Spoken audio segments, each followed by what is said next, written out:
presented by Mukesh Music.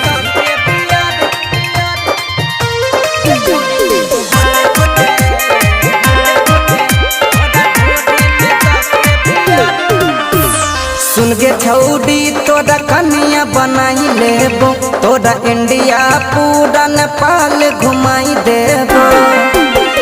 सुन गे छौड़ी तोरा कन्या बनाई लेबो, तोरा इंडिया पूरा नेपाल घुमाई देबो। एले के नया साल चल पार्टी मनेबै सब गोटे गोटे, सब गोटे गोटे। तोरा ढोढ़ी में दगे बियर के छौड़ी पीबो घोटे घोटे घोटे घोटे। तोरा ढोढ़ी में दगे बियर के छौड़ी पीबो घोटे घोटे घोटे घोटे।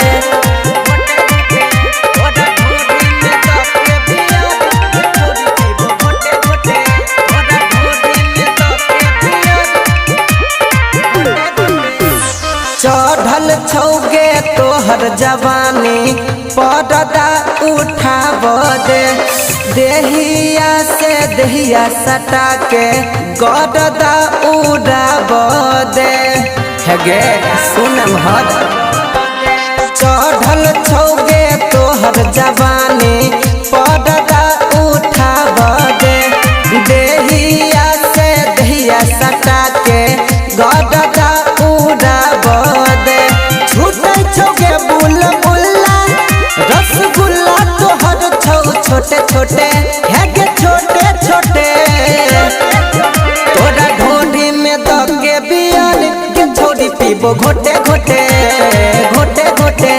तोरा ढोढ़ी में दगे बियर के छौड़ी पीबो घोटे घोटे घोटे घोटे।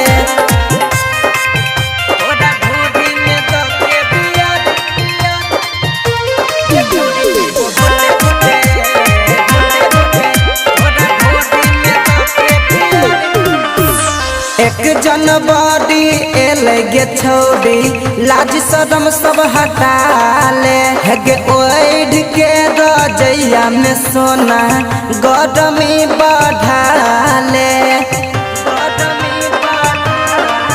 हेगे एक जनवरी एले गे छौड़ी लाज शरम सब हटा ले, ओढ़ के रजैया में सोना गरमी बढ़ा ले।